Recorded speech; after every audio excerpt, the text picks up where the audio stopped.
കാണൂ പരസ്യരഹിതമായ ഏറ്റവും പുതിയ എപ്പിസോഡുകൾ.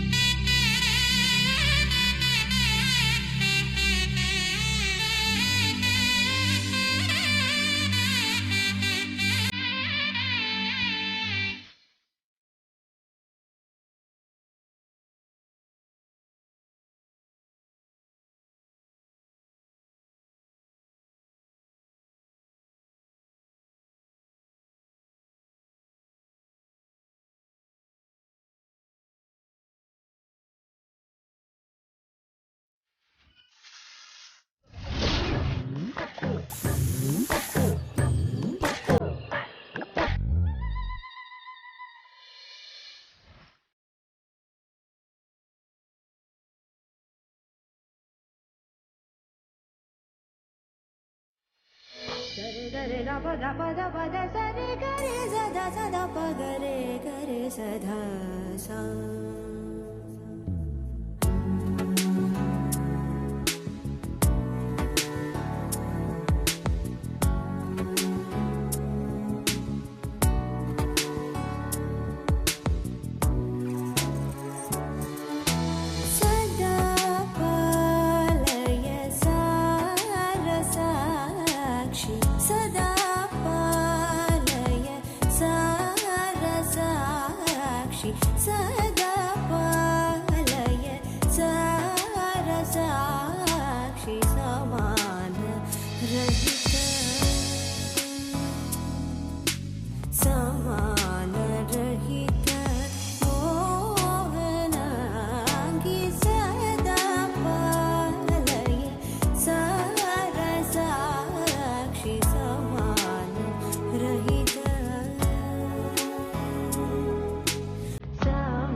പാവനെ, പാവനെ, എന്താ ഏട്ടാ? ഇങ്ങോട്ടൊന്ന് വന്നേ.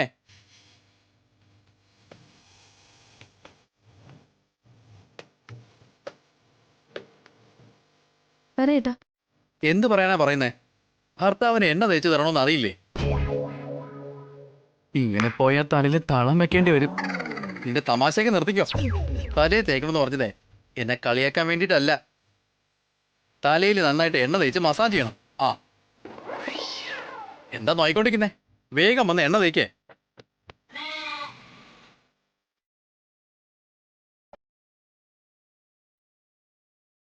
കാർത്തിക, കാർത്തിക, നീ എന്താടാ എന്നെ കോപ്പി അടിക്കുകയാണോ? എന്റെയും കല്യാണം കഴിഞ്ഞതാ ഏട്ടാ. എനിക്കും ഭാര്യയൊക്കെ ഉണ്ട്. കാർത്തിക, കാർത്തിക, ഞാൻ 2 തവണ വിളിച്ചതേ ഉള്ളൂ. അപ്പോഴേക്ക് നിന്റെ ഏട്ടത്തി ഓടി വന്നു. നീ എത്ര തവണ വിളിച്ചിട്ടും കാർത്തിക വന്നില്ലല്ലോ. കാർത്തിക, കാർത്തിക, എന്താ വേണ്ടേ? അറിഞ്ഞാലേ വരുവുള്ളൂ. നീ ഇങ്ങോട്ട് വാടി.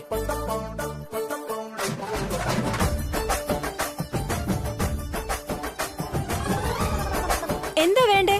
എന്ത് വേണമെന്നോ? ഈ ദിവസം ഭർത്താവിന്റെ തലയിൽ എണ്ണ തേക്കണമെന്ന് അറിയില്ല? സെയിം ഡയലോഗിനെ കോപ്പി അടിക്കാറാ. എന്തേലും പുതുതായിട്ട് പറ. സോറി, ഞാൻ അങ്ങനെ റിസ്ക് എടുക്കാറേ ഇല്ല. എന്തുവാടി വായ നോക്കി നിൽക്കുന്ന? തേക്കങ്ങോട്ട്. ഇതും കോപ്പി അടി തന്നെ. തലയിൽ തേക്കണോന്ന് പറഞ്ഞ ഇത് കണ്ടോ? നിന്റെ ചേട്ടന് ഞാൻ ചെയ്തു കൊടുക്കുന്ന കണ്ടില്ലേ? നീ അതുപോലെ ചെയ്യ. ഓ, എന്റെ 2 കൈയും വെച്ച് അഖിലിന്റെ തലയ്ക്ക് അടിക്കണമെന്നല്ലേ? എണ്ണ വെച്ച് മസാജ് ചെയ്യാനാ പറഞ്ഞത്, അടിക്കാനല്ല. തലയിൽ ഓയിൽ തേച്ചും നല്ലോണം മസാജ് ചെയ്യും, ഏട്ടത്തി ചെയ്യുന്ന പോലെ.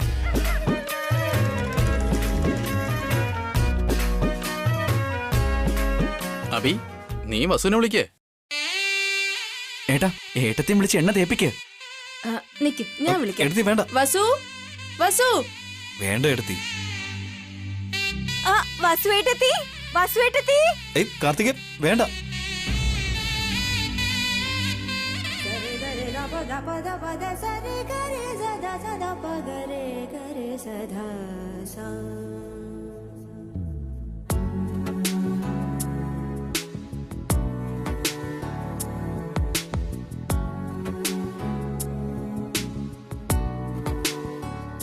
എന്താ വസു നീ ഇങ്ങനെ നോക്കി നിക്കുന്നെ?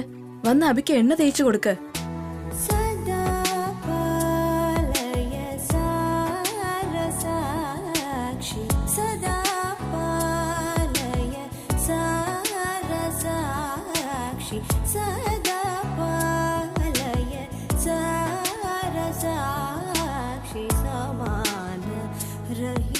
എന്താ നീ ഇങ്ങനെ ആലോചിച്ച് നിക്കുന്നെ? അബിക്ക് എണ്ണ തേച്ചു കൊടുക്ക. ഏട്ടത്തി, തലയില് തേക്ക്. ദാ കണ്ടോ, ഞാൻ എത്ര നന്നായിട്ടാ തേക്കുന്നത്. ഏട്ടത്തി ഇതുപോലെ തേക്ക്. അബിയെ വീഴ്ത്താൻ പറ്റിയ ചാൻസാ മോളെ ഇത്. ഈ ചാൻസ് മിസ് ചെയ്യാതിരിക്കുന്നത് നല്ലത്.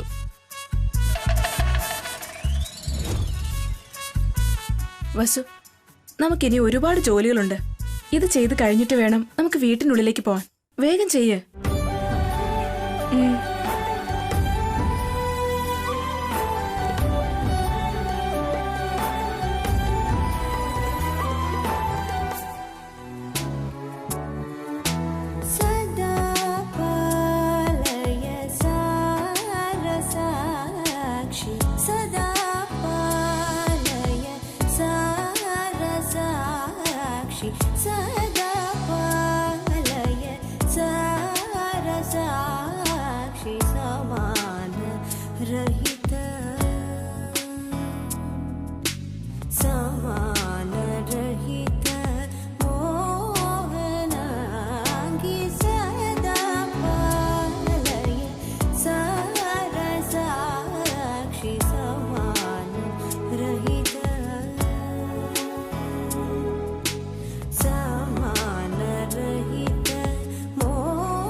എണ്ണയൊക്കെ നന്നായിട്ട് തേച്ചു.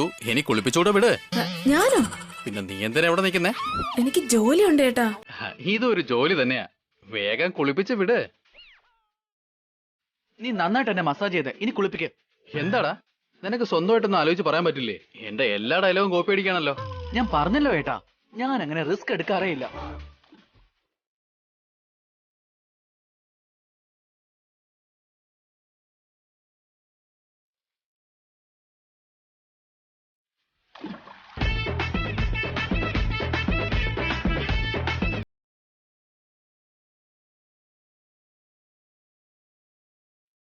വസു, വേഗം ചെയ്യ്.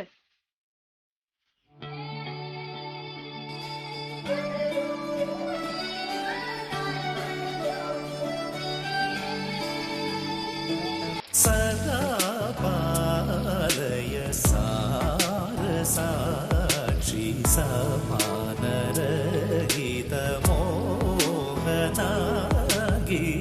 സദാ പാലയ.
ബസ്സും അഭിയും പോയിട്ട് ബാക്കിയുള്ളവരൊന്നും കുഴപ്പമില്ല. ഇവര് രണ്ടുപേരുമാ ഒരു യോജിപ്പില്ലാതെ നിൽക്കുന്നേ. അപ്പോ രാത്രി ഇവരുടെ ഇടയിൽ ഒന്നും സംഭവിച്ചു കാണില്ലേ? വസു ഒരുമിച്ചെന്ന് പറഞ്ഞല്ലോ, അത് കള്ളമായിരുന്നു. അവൾക്ക് വെച്ചിട്ടുണ്ട് ഞാൻ.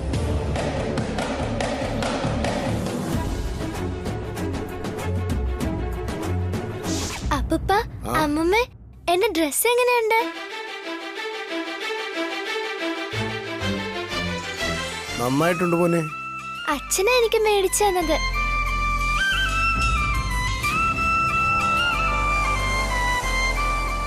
പിന്നെ അനുവിനും കീർത്തിക്കും ഒക്കെ അച്ഛൻ പുതിയ ഉടുപ്പ് മേടിച്ചു കൊടുത്തിട്ടുണ്ട്.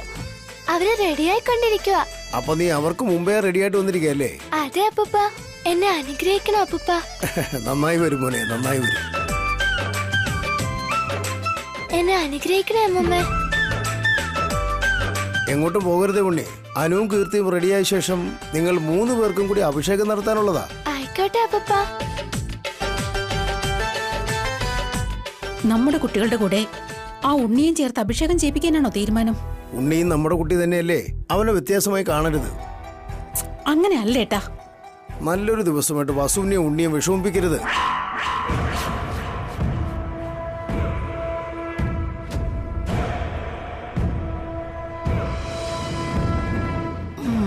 ഇത് വെച്ചൊരു പണി കൊടുക്കാം.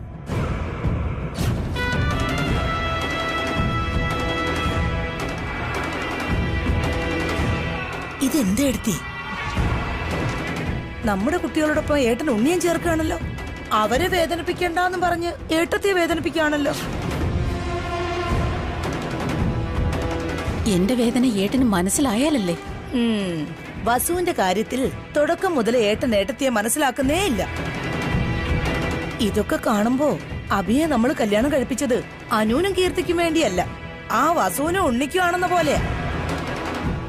എനിക്കും അങ്ങനെയാ തോന്നുന്നേ. ആണേ, ഈ വിവാഹം കൊണ്ട് ആ അമ്മയ്ക്ക് മോനും സന്തോഷമുണ്ടെന്നല്ലാതെ ഏട്ടത്തിയുടെ വേദന മിച്ചം. അഭിയോടൊന്നും പറയാൻ പറ്റില്ല. ഏട്ടത്തി പറയുന്ന വസു കേൾക്കാറുമില്ല. എന്നാൽ ഏട്ടത്തി വെറുതെ വിഷമിക്കണ്ട. നമ്മുടെ കുട്ടികളോടൊപ്പം ആ ഉണ്ണിക്ക് എങ്ങനെയാ അഭിഷേകം ചെയ്യിക്കുന്നേന്ന് ഞാനൊന്ന് നോക്കട്ടെ.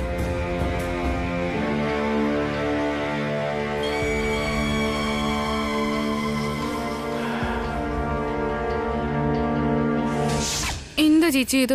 മുത്തശ്ശിയുടെ കൂടെ ചേർന്നു ചേച്ചി എന്നെ വിഷമിപ്പിക്കുകയാണോ? സോറി വസു, ഈ ഒരു കാര്യത്തിൽ മാത്രം ഞാൻ നിനക്കെതിരായിട്ട് നിൽക്കാൻ തീരുമാനിച്ചു. ചേച്ചി എന്നെ മനസ്സിലാക്കുന്നില്ലെങ്കിൽ പിന്നെ ഞാൻ എന്ത് ചെയ്യാനാ? ഞാൻ നിന്റെ ചേച്ചി ആയതുകൊണ്ടാ, നിന്നെ നന്നായിട്ട് മനസ്സിലാക്കുന്നത് കൊണ്ടാ, നിന്റെ നല്ലതിന് വേണ്ടിട്ടാ ചെയ്യുന്നത് വസു. നീയും അഭിയും ഒന്നു ചേരണം. കല്യാണം എന്ന് പറഞ്ഞ അതിലെല്ലാം ഉണ്ട്. അല്ലാതെ ഇതെന്താ ബിസിനസ് ആണെന്ന് വിചാരിച്ചോ? ഓരോന്നും കോൺട്രാക്ട് അനുസരിച്ച് ചെയ്യാനായിട്ട്. കല്യാണം എന്ന് പറഞ്ഞ ആത്മബന്ധം മാത്രമല്ല. അതിന് ഞാൻ ഇതുവരെ തയ്യാറായില്ലല്ലോ ചേച്ചി. എന്ന് വെച്ചാ എന്നോട് നീ കള്ളം പറഞ്ഞതാണോ?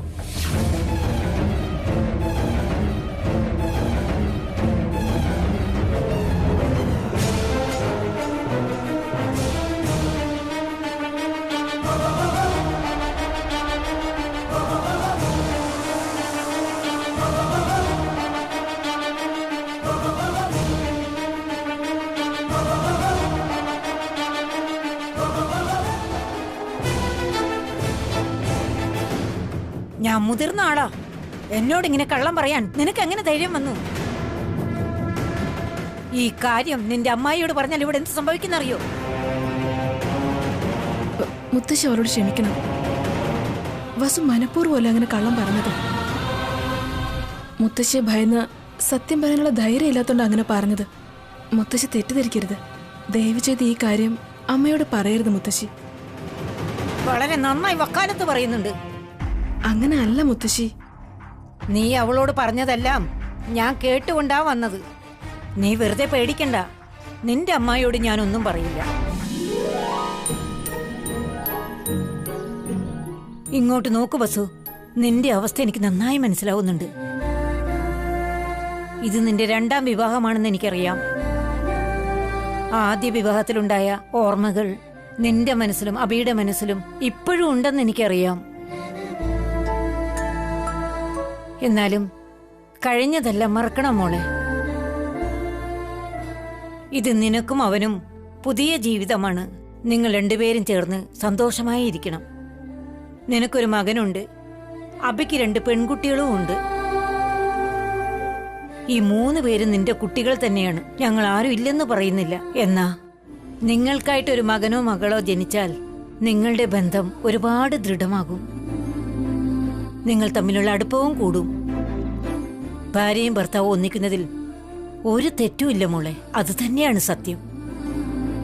അതുകൊണ്ടല്ലേ കല്യാണം കഴിഞ്ഞാൽ ഉടൻ മുതിർന്നവർ അവരെ ഒന്നു ചേർക്കാൻ ശ്രമിക്കുന്നത്. കല്യാണം കഴിഞ്ഞിട്ട് ഒരുമിച്ചില്ലെങ്കിൽ അതാണ് തെറ്റ്. ഞങ്ങൾ മുതിർന്നവർ പറയുന്നത് കേൾക്കണം മോളെ. നാളൊരു കാലത്ത് എന്തെങ്കിലും ആപത്ത് സംഭവിച്ചാൽ എല്ലാവരും ദുഃഖിക്കേണ്ടി വരും. ആ ഒരു അവസ്ഥയിലേക്ക് പോകരുത് മോളെ. ഒരു രാത്രി നഷ്ടപ്പെട്ടാലും ഇനിയും 2 രാത്രി ബാക്കിയുണ്ട്. ദയവ് ചെയ്ത് അതെങ്കിലും നഷ്ടപ്പെടുത്തരുത് മോളെ. ഞാൻ വെറുതെ ഇരിക്കില്ല. എല്ലാവരെയും കൂട്ടി വഴക്കുണ്ടാക്കിക്കും. പറഞ്ഞത് കേട്ടോ നീ?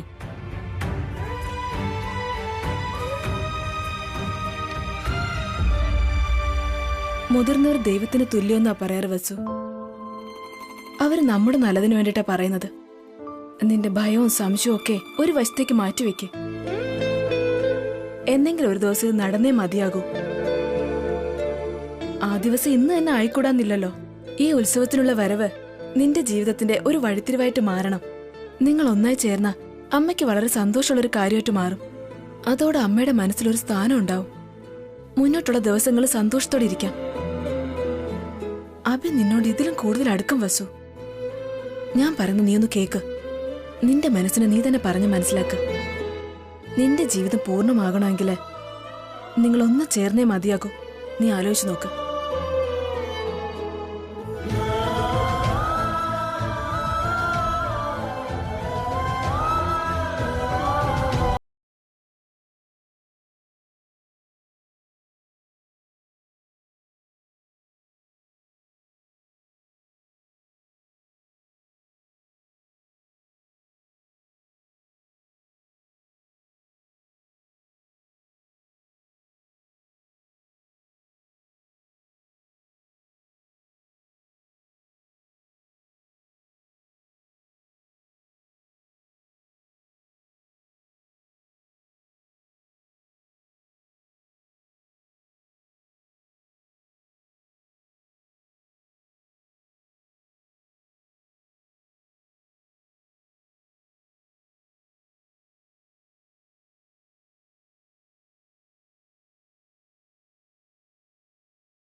നിൽക്ക.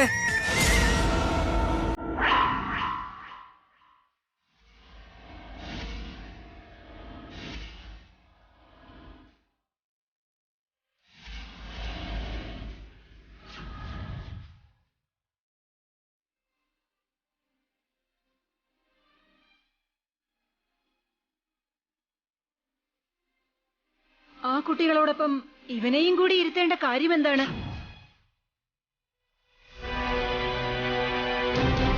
ഉണ്ണി നമ്മുടെ വീട്ടിലെ കുട്ടി തന്നെയല്ലേ? അതെങ്ങനെ ശരിയാവും ചേട്ടാ?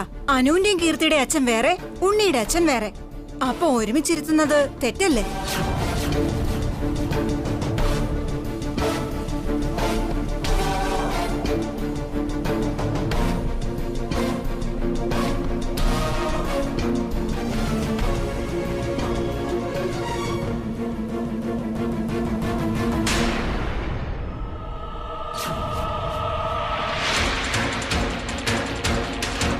അതേട്ടാ, ഒന്നാമതേ കൊച്ചു കുട്ടികളാ, പോരാത്തതിന് പെമ്പിള്ളേരും.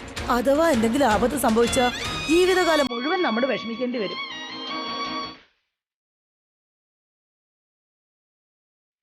അങ്ങനെ എന്ത് സംഭവിക്കാനാ ചെറിയമ്മേ? എന്ത് വേണമെങ്കിലും സംഭവിക്കാലോ.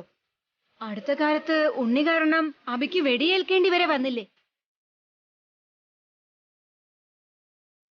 അബിയുടെ ആയുസിന്റെ ബലം കൊണ്ട് കുറച്ച് കഷ്ടപ്പെട്ടെങ്കിലും ജീവൻ തിരിച്ചു കിട്ടി. കൊച്ചുകുട്ടികളല്ലേ, റിസ്ക് എടുക്കാൻ പറ്റുമോ?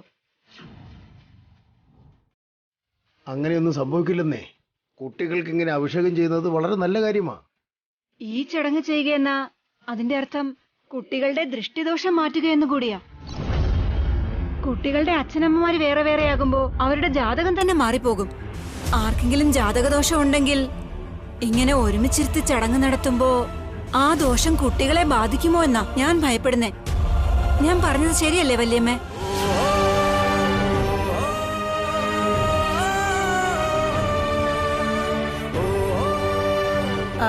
ശരിയേട്ടാ, വേണമെങ്കിൽ അഭിഷേകം ഈ വർഷം അനുവിനും കീർത്തിക്കും ചെയ്യാം. അടുത്ത വർഷം ഉണ്ണിക്ക് ചെയ്യാലോ.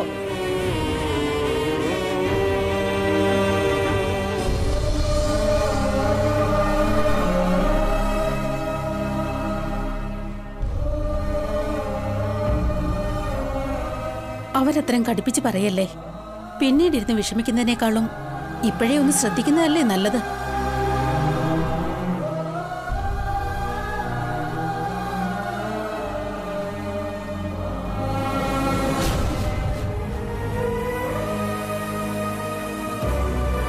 അത് ശരി തന്നെയാ റാംമോഹൻ. അത് കുട്ടികളുടെ കാര്യമല്ലേ, ഒന്ന് ആലോചിച്ചു വേണം ചെയ്യാൻ.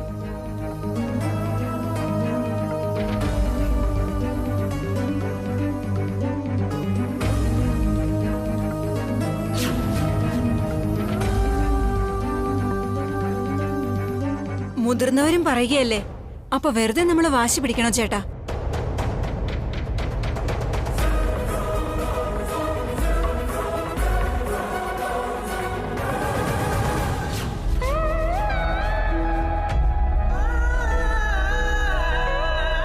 കൊച്ചു കുട്ടികളെ പോലെ ഇവൾ വെറുതെ വിടില്ലെന്നാ തോന്നുന്നത്. ഇവളുടെ തലയിൽ ഇടുത്തി വീഴും.